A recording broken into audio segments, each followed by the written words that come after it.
Hi everyone, I will be talking about hypercalcemia diagnosis. That will be hypercalcemia part 3 of 4. If you haven't listened to parts 1 and 2, that is the etiology or the causes and the symptoms, please check my channel. Okay, sit back and let's go. Hypercalcemia is a very common clinical problem, and we have to take a repeat measurement. It is very important to have total calcium corrected for albumin. That will involve the measured calcium in millimoles per liter and the measured albumin in gram per dl. Then you can have your mathematical calculation as the measured serum calcium in milligram per dl plus 0.8 bracket 4 minus serum albumin in gram per dl. The calcium level. If hypercalcemia is less than 2.75 millimoles per liter, it is likely primary hyperparathyroidism. If hypercalcemia is greater than 3.25 millimoles per liter, it is not likely primary hyperparathyroidism, but malignancy should be ruled out.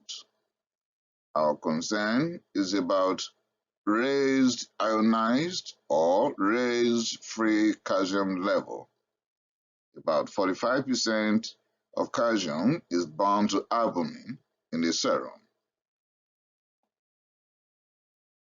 Increased albumin. Increased albumin can cause pseudohypercalcemia. It's also called factitious hypercalcemia, and you are likely going to be dealing with a normal ionized calcium.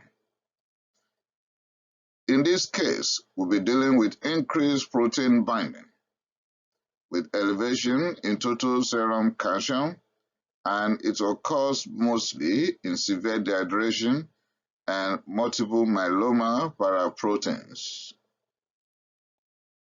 How about the phase of decreased albumin? When we are dealing with decreased albumin, we're going to have serum ionized calcium level elevated. Might be dealing with normal total calcium concentration. Hypoalbuminemia is likely due to protein-losing enteropathy, or the hypoalbuminemia will be due to nephrotic syndrome, or malnutrition, or chronic illness. What are we still going to do while making the diagnosis? We have to follow the clinical history and symptoms, because that will guide us to the right diagnosis. We need to know all the medications, including over-the-counter and the prescribed medications. We don't have to overlook the history of diets. We need to know the history of diet, even the history of herbs taken by this individual. Still working on diagnosis, the journey will take us through the lab. Serum calcium level is expected to be high. We check the albumin also in the serum because we can't make correct diagnosis of hypercalcemia without taking albumin into consideration. Serial or repeated ionized calcium, because that is exactly what we're looking for, and we have to calculate the corrected calcium. You can rewind back to check that mathematical expression that I've just talked about. We must measure parathyroid hormone level. The normal level is between 10 to 65 picogram per ml. Most jurisdictions will record 35 to 65, but the value should be between 10 to 65. Increased parathyroid hormone is pointing to primary hyperparathyroidism. But if you are having a normal value of parathyroid hormone and you are dealing with hypercalcemia with your corrected calcium level, you might likely be dealing with FHH, that is familial hypocalciuric hypercalcemia, or it might be a small percentage of primary hyperparathyroidism. About 10 to 20% will likely have normal parathyroid hormone, yet it is primary hyperparathyroidism. But if the value of parathyroid hormone is low or decreased, then non-parathyroid hormone-mediated hypercalcemia is what you are dealing with. In that case, you might be dealing with malignancy or thyrotoxicosis. Biotin can interfere with parathyroid hormone assay, reducing the value or yielding a very low value.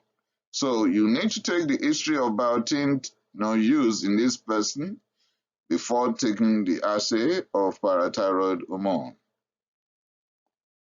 If up to this level we haven't made the definitive diagnosis as per the cause of the hypercalcemia, then we can proceed by measuring parathyroid hormone-related peptide and 1,2,5-dihydroxyvitamin D and 2,5-hydroxyvitamin D.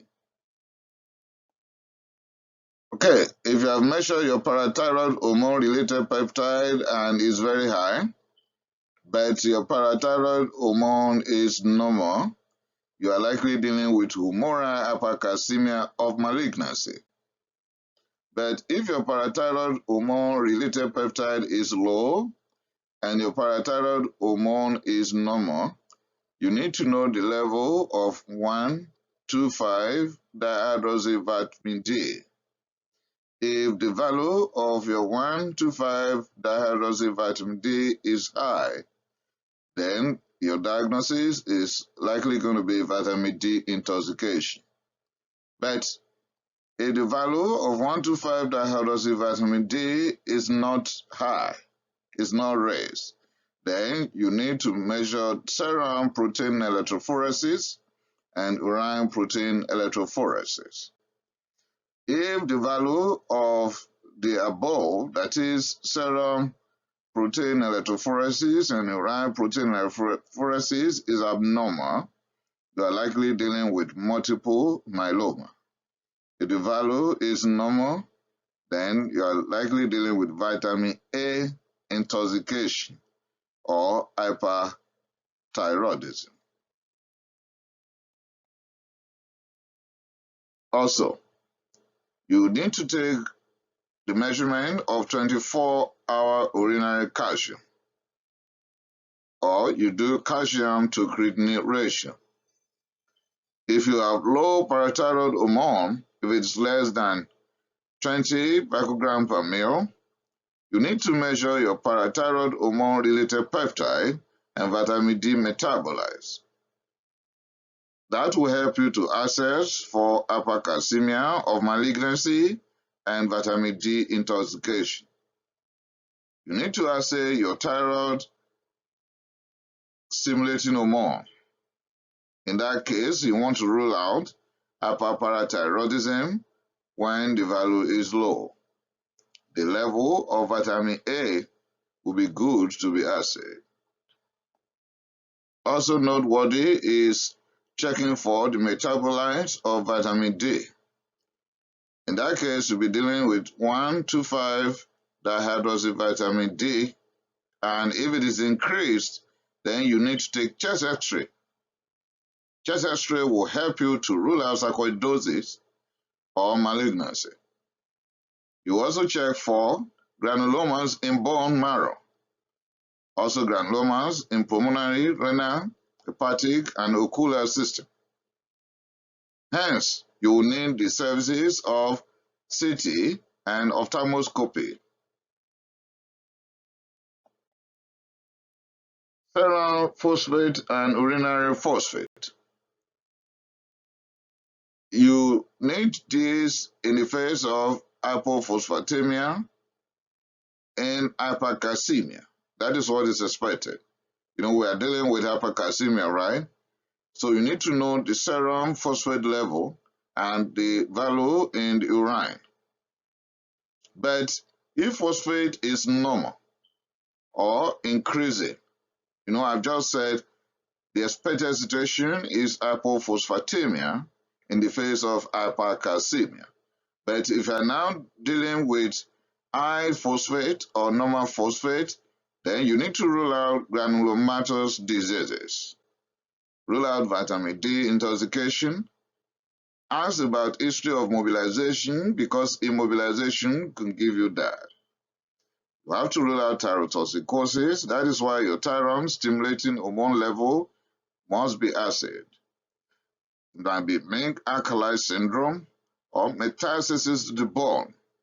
And you can be dealing with hypocalciuric hypercalcemia. Okay, taking urinary calcium. If it is increased or normal, then you might be dealing with hyperparathyroidism and hypercalcemia of malignancy. If it is hypocalciuric, that is less than 100 mg per day or 2.5 millimoles per day, because there is increase in renal reabsorption of calcium, then you are likely dealing with Mink alkali syndrome, which means the metabolic alkalosis has increased calcium reabsorption. It might be as a result of thiazide, with increased calcium reabsorption at the distal tubule. It might be familial hypocalciuric hypercalcemia. In that wise, you need to take history of family member who had in the past been diagnosed with such. And of course, you can do fractional excretion of calcium, which should be less than 1%. You can have radiography done with bone radiography or chloride. If you do bone radiography, if bone radiography reveals osteitis fibrosa, that is definitive or specific for primary hyperparathyroidism, and that is seen in 5% of cases of hypercalcemia. Serum chloride is important because chloride greater than 102 milliequivalent per liter is associated with fall in bicarbonate. But increased chloride and decreased bicarbonate is pointing to hyperparathyroidism, while decreased chloride and increased bicarbonate is pointing to Mink alkali syndrome. Well, to my listeners, the journey to making definitive diagnosis of hypercalcemia could be cumbersome. But if you can take the time to rewind and listen to this presentation over and over again, it's clear enough here. And with that, I've come to the end of this presentation. It might take time, but these are facts. Kindly remember to share and remember to subscribe. I appreciate it. Thank you.